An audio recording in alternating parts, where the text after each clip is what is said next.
A mediados del siglo XIX, los dos pequeños ducados de Schleswig y Holstein se encuentran en el centro no de una, sino de dos guerras que cambiarán el mapa de Europa.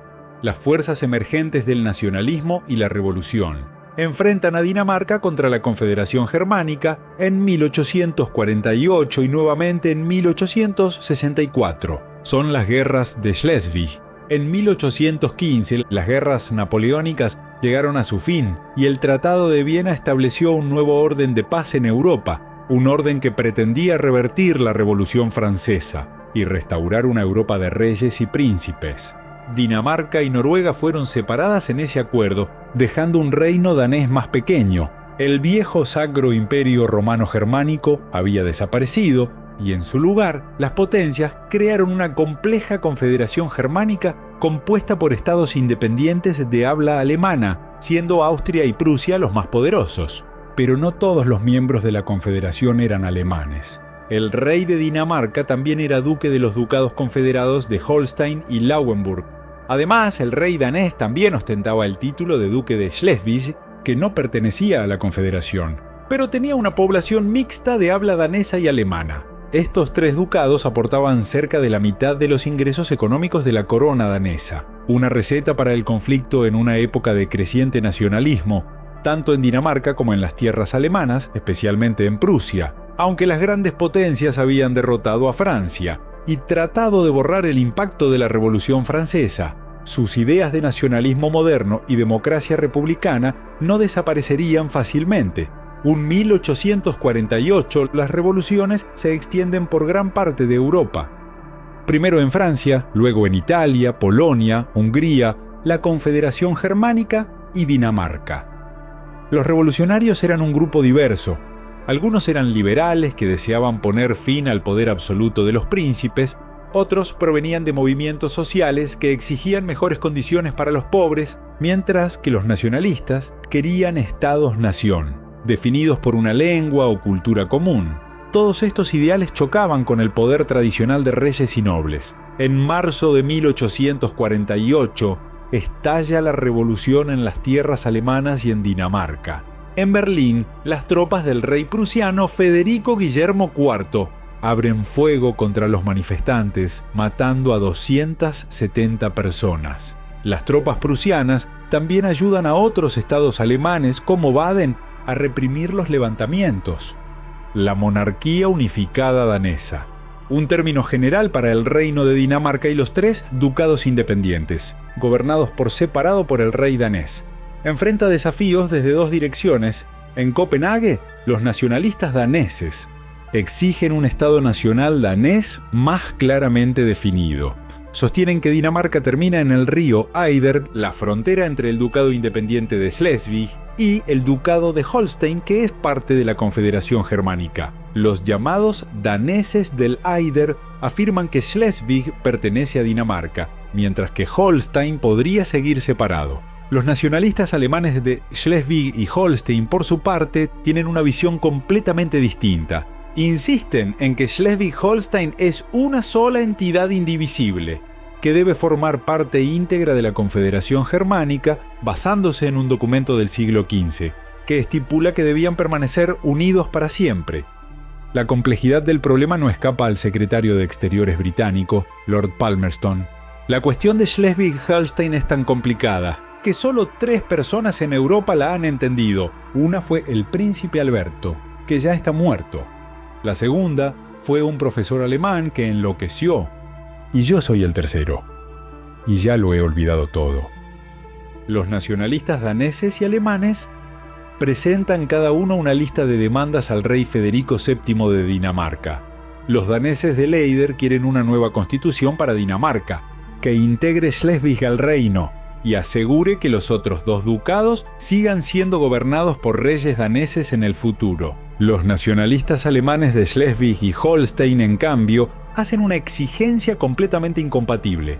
Quieren que Schleswig se una a Holstein como un solo miembro de la Confederación Germánica. Ambos grupos también discrepan sobre la sucesión futura en los ducados. Al final, el rey adopta políticas favorables a los daneses de Leider. En respuesta, los nacionalistas alemanes en los dos ducados proclaman un nuevo gobierno provisional, separado de Dinamarca, y en desafío directo a su duque danés. Mientras la revolución se apodera de Dinamarca y Alemania, ahora existen dos gobiernos incompatibles y dos proyectos rivales de unificación nacional dentro de los dominios del rey danés. Ambos reclaman Schleswig. El conflicto no tarda en estallar. El 24 de marzo de 1848, una unidad de soldados germanos schleswig-holsteinianos y estudiantes de Kiel bajo el mando del príncipe Federico de Noer ocupan Rendsburg, una fortaleza fronteriza entre ambos ducados. En el enfrentamiento que sigue, los soldados locales deben tomar una decisión. Pueden marchar hacia el sur para unirse al creciente ejército de Schleswig-Holstein o hacia el norte para unirse al ejército danés. Para algunos, la decisión es sencilla y se basa en el idioma que hablan. Pero para otros, especialmente los oficiales, es mucho más difícil. Tienen que elegir entre la lealtad aristocrática y su identidad nacional, clase o nación. En algunos casos, hermanos, padres e hijos toman caminos distintos. El teniente coronel M.C. von Holstein, por ejemplo, permaneció leal a la corona danesa, mientras que su hijo, el primer teniente A.C. von Holstein, se unió a los rebeldes. El vendedor ambulante, Jens Wolf, describe la confusión. Todo el mundo parece embriagado, y esta maldita parcialidad lo domina todo. ¡Ay!, convirtiendo en enemigos a quienes antes eran amigos. ¡Ay de aquellos que lo han provocado! Alemanes y daneses vivían tan pacíficamente en el pasado, pero ahora, dentro del mismo país, las diferentes nacionalidades se enfrentan con hostilidad.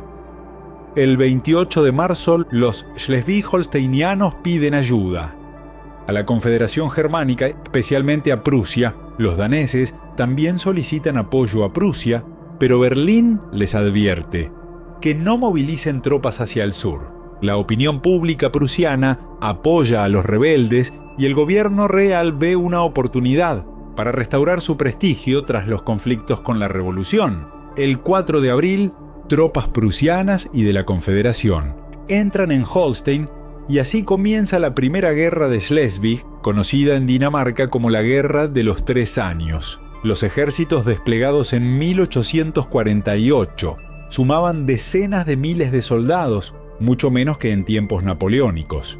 El ejército danés contó con algunos voluntarios, procedentes de Suecia y Noruega, mientras que el ejército local de Schleswig-Holstein combatió junto a prusianos y sajones de la Confederación. Algunas tropas prusianas estaban armadas con el nuevo fusil de aguja Drais de retrocarga, que tenía una cadencia de tiro muy superior a la de los antiguos mosquetes. El ministro de Asuntos Exteriores prusiano, von Arnim, cree que todo el asunto se resolverá en cuestión de días, pero no será tan simple. Tras un avance inicial danés, las fuerzas prusianas empujan a los daneses hacia atrás. En una serie de combates durante abril y mayo, la marina danesa garantiza la seguridad de la larga costa y de la capital, Copenhague. Ahora, Rusia ejerce presión sobre Prusia para que no vaya demasiado lejos. Los daneses reúnen sus fuerzas y lanzan un ataque sorpresa en Dibolbanke el 28 de mayo. Los prusianos se retiran. Ambos bandos acuerdan una tregua en agosto de 1848, pero los combates se reanudan en abril de 1849. El 13 de abril, las tropas de la Confederación recuperan Diebol y una semana más tarde toman Kolding. El ejército danés consigue frenar el avance prusiano y se repliega a la fortaleza restaurada de Fredericia. Los prusianos inician un asedio, pero los combates se estancan. Presionado por la revolución, el rey Federico se ve obligado a realizar importantes concesiones políticas durante la guerra y Dinamarca se convierte en una monarquía constitucional. En 1849. Mientras tanto, la revolución también continúa. En los estados alemanes, incluidos Prusia y los territorios húngaros del Imperio Austríaco, una Asamblea Nacional Revolucionaria, En Frankfurt disuelve la Confederación y propone crear un imperio alemán unificado bajo el rey prusiano, excluyendo a Austria.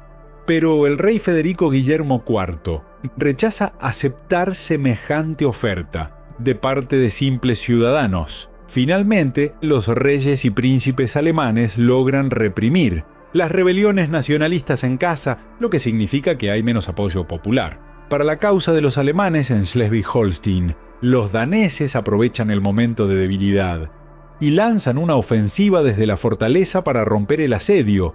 Se acuerda una nueva tregua.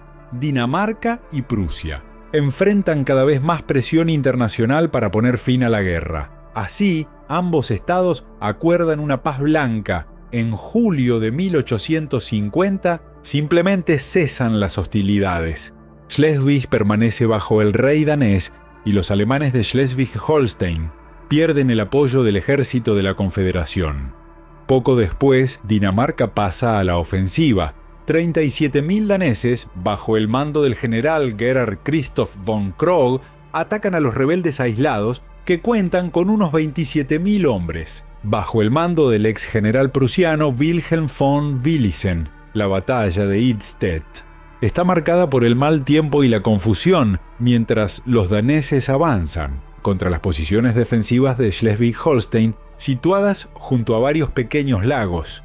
El soldado danés Johannes Helms recuerda los combates. Había un campo de centeno detrás de nosotros y podíamos ver constantemente cómo las espigas volaban por el aire cuando las balas cortaban los tallos. Dudo que alguien, por mucho que lo intente, pueda evitar agachar la cabeza cuando siente el silbido de una bala cantando junto a su oído. El periodista británico William Howard Russell relata el momento en que los daneses lanzan un ataque general al mediodía del día 25. Los daneses avanzaron de nuevo y la batalla rugía con más furia que nunca. La artillería en la llanura disparaba sin cesar desde todos los puntos. El estruendo de los cañones más pesados y el zumbido de las balas atravesando el aire eran los únicos sonidos que llegaban al oído. El fuego irregular de los tiradores y la infantería parecía el traqueteo de un juguete, comparado con el choque de una enorme máquina de vapor.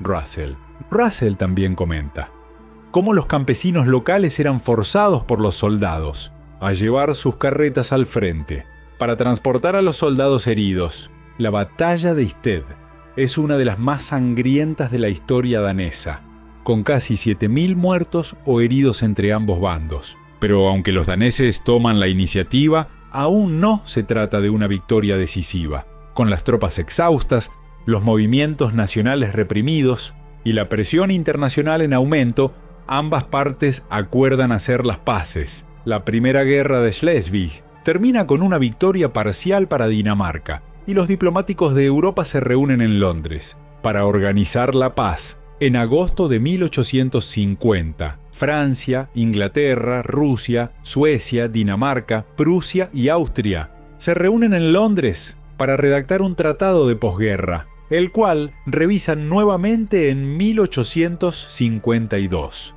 El resultado es el Protocolo de Londres, que mantiene el statu quo previo a la guerra. Schleswig, Holstein y Lauenburg permanecen bajo la corona danesa y los dos últimos siguen siendo miembros de la Confederación Germánica. Rusia también presiona a Austria y Prusia para obligar a los Schleswig-Holsteinianos a deponer las armas. A regañadientes, los rebeldes se rinden en enero de 1851 y disuelven su autoproclamado gobierno. Como parte de este delicado proceso, administradores austríacos y prusianos asumen cierta supervisión en los dos ducados confederados, pero no en Schleswig. La paz también restaura la monarquía danesa a su estado previo a la guerra. El gobierno nacional liberal en Dinamarca es reemplazado por uno conservador y se adopta una nueva constitución, según la cual los tres ducados daneses son considerados iguales entre sí y separados del reino de Dinamarca. Las potencias también resuelven el problema de la sucesión al instalar a su propio candidato como heredero al trono danés, el príncipe Christian de Glücksborg. El Protocolo de Londres busca restaurar el equilibrio anterior a la guerra. Pero las ideas nacionalistas no son fáciles de reprimir. Rusia, la más autocrática de las potencias, no quiere que el nacionalismo resurja en ningún lugar por temor a que se propague nuevamente. Tampoco desea que Dinamarca se vuelva demasiado poderosa en el Báltico. Para Gran Bretaña y Francia, limitar la influencia prusiana es el principal logro del tratado. En cualquier caso, Prusia también queda debilitada en el otoño de 1850 por su vergonzoso fracaso al movilizarse eficazmente contra Austria durante la llamada Crisis de Otoño, lo que permite a Austria restablecer su dominio sobre la Confederación Germánica, pero a pesar de todos estos cambios, las causas fundamentales de la Guerra de Schleswig siguen sin resolverse. En 1852, Dinamarca y la Confederación Germánica parecen, a simple vista, haber detenido la amenaza nacionalista y restaurado sus estructuras tradicionales de poder aristocrático, pero el sueño de un imperio alemán persiste, y esta vez no surgirá de un movimiento popular, sino desde arriba. A pesar de la represión de los revolucionarios en Prusia, el rey Federico Guillermo se ve obligado a aceptar algunos compromisos, incluida una nueva constitución, que crea una Cámara de Representantes electa. Junto con la Cámara de los Lores, estas dos cámaras conforman el Parlamento prusiano. En la práctica, el rey todavía conserva amplios poderes y puede disolver el Parlamento a voluntad. Pero la Cámara de Representantes sí posee un as bajo la manga, la aprobación del presupuesto nacional, y esto se convertirá en un verdadero dolor de cabeza para el futuro rey de Prusia, Guillermo I, en 1860. Guillermo I era un firme tradicionalista y valoraba enormemente el rango monárquico, la etiqueta y el comportamiento real. Se sabe que reaccionaba de forma emocional e impulsiva cuando sentía que su dignidad real había sido ignorada y especialmente detestaba que la Cámara de Representantes tuviera control sobre su presupuesto. En 1860, la Cámara rechaza su proyecto de reforma del ejército, lo que desencadena una crisis. Para romper el estancamiento, Guillermo nombra a Otto von Bismarck como primer ministro en 1862. La tarea de Bismarck es sencilla: imponer la voluntad del rey. Pero Bismarck y otros conservadores prusianos tienen objetivos propios. Quieren un nuevo imperio alemán, dirigido por Prusia según principios conservadores, no democráticos ni liberales, aunque en sus memorias Bismarck exagerará. Su supuesto plan maestro para unificar Alemania sí esperaba que esa unidad llegara desde arriba, no desde abajo como pretendían los revolucionarios de 1848, y que llegara mediante la violencia. Alemania no mira al liberalismo de Prusia, sino a su poder. No son los discursos ni las decisiones de mayoría los que resuelven las grandes cuestiones de la época, sino el hierro y la sangre.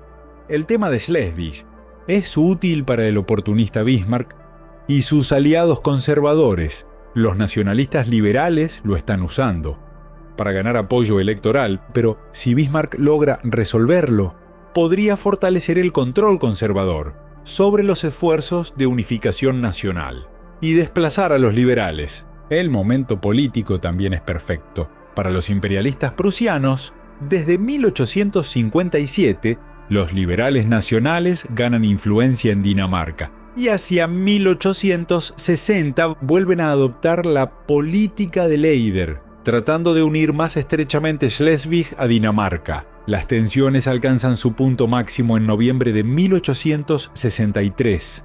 Karl, el nuevo rey danés, Cristián IX, firma la Constitución de Noviembre, que consagra muchas de las exigencias de los daneses de Leider, además de definir el río Eider como la frontera sur de Dinamarca, incluyendo formalmente Schleswig en el reino danés.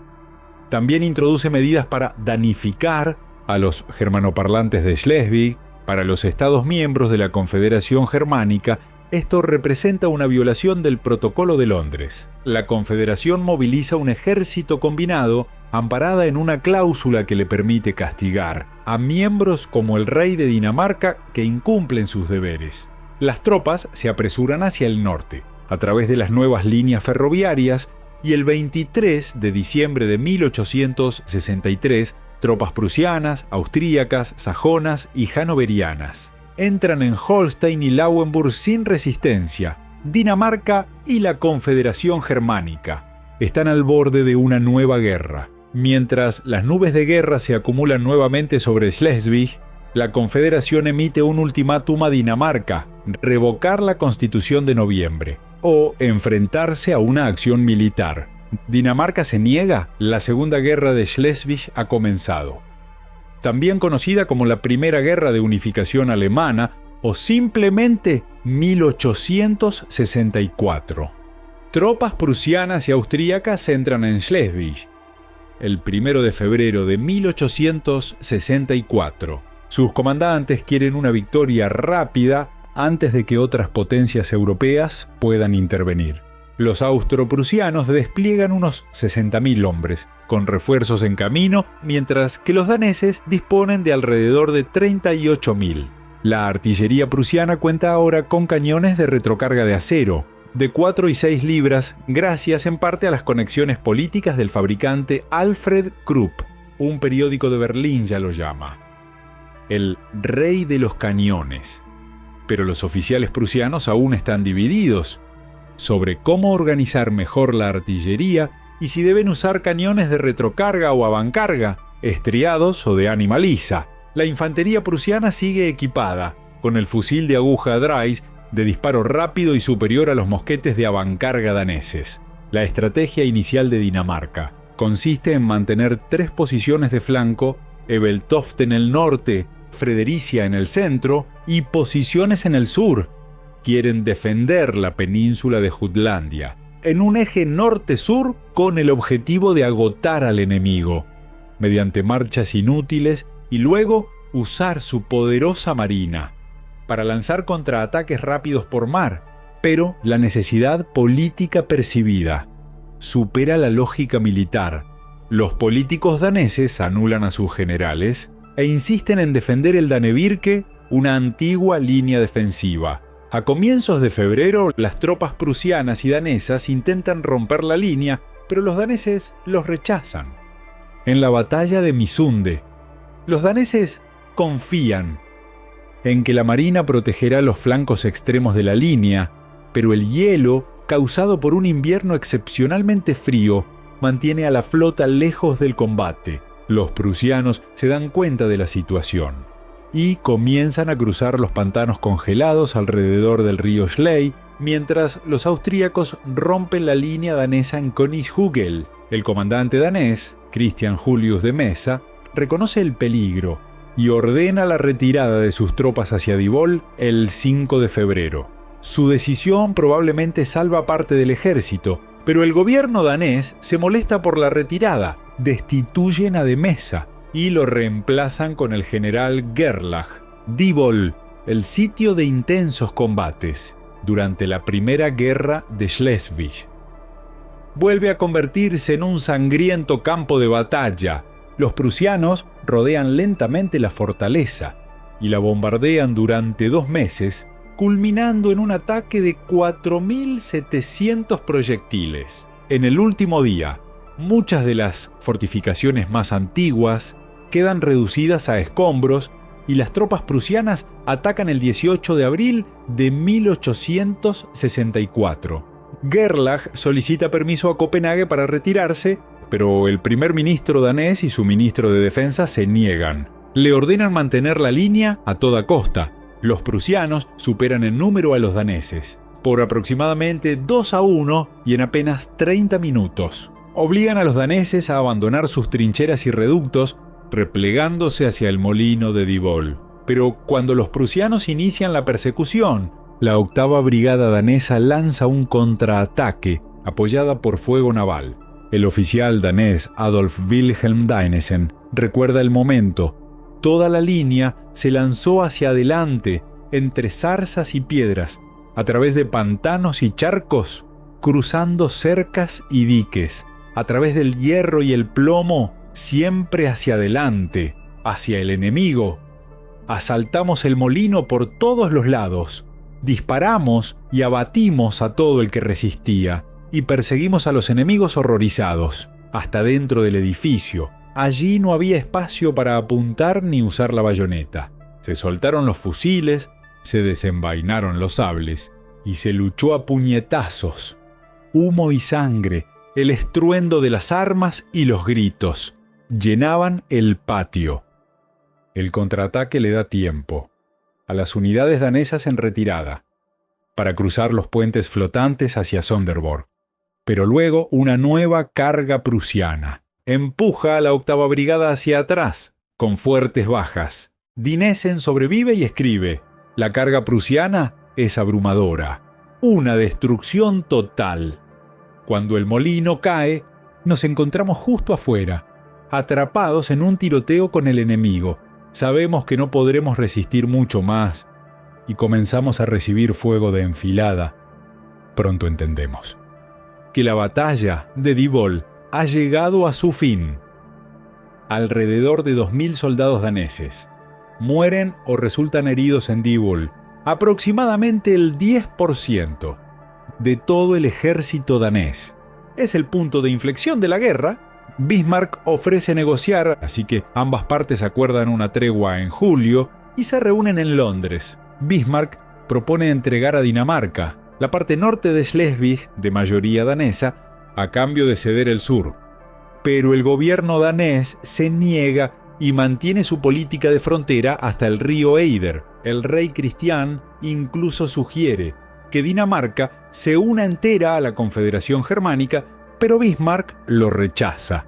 El canciller prusiano no tiene ningún interés en incorporar una gran minoría potencialmente problemática a un futuro imperio alemán. Así, la tregua breve tras la victoria prusiana en Diboll expira y se reanudan los combates. Los austroprusianos acuerdan un nuevo plan: ocupar Jutlandia y eliminar por completo el control danés sobre los ducados disputados. El 29 de junio, fuerzas prusianas cruzan a la isla de Als, donde se refugia lo que queda del ejército danés. Con fuerte apoyo de artillería, los prusianos toman las trincheras danesas. En un ataque nocturno y tras una serie de breves y feroces escaramuzas, los daneses se rinden. La batalla de Als es la última batalla importante de la guerra.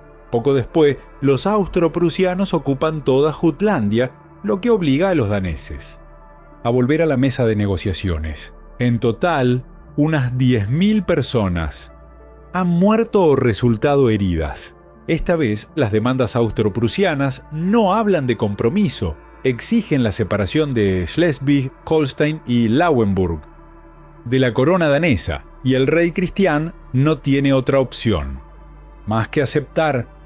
Dinamarca pierde la Segunda Guerra de Schleswig por varias razones. En primer lugar, una sensación de superioridad tras la victoria en la Primera Guerra condujo a un exceso de confianza, especialmente entre la clase política. Estos políticos a menudo ignoraron los consejos de los comandantes, lo cual perjudicó el rendimiento del ejército. En segundo lugar, los daneses esperaban que si resistían lo suficiente, las grandes potencias intervendrían nuevamente a su favor, como habían hecho Gran Bretaña y Rusia en 1850. Pero para 1864, la situación geopolítica europea ya ha cambiado. Por un lado, Gran Bretaña está más cerca de Prusia, tras el matrimonio de la hija de la reina Victoria con el príncipe heredero Federico Guillermo de Prusia en 1858. Por otro, Rusia tiene ahora menos influencia. Su humillante derrota en la guerra de Crimea durante los años 50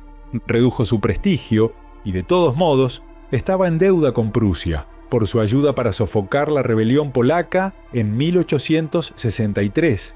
Al final, los tres ducados quedarían bajo administración conjunta de Austria y Prusia mediante la llamada Convención de Gastein. Prusia se encargaría de Schleswig y Austria de Holstein, aunque Kiel, ubicada en Holstein, se convertiría en un puerto federal bajo control prusiano.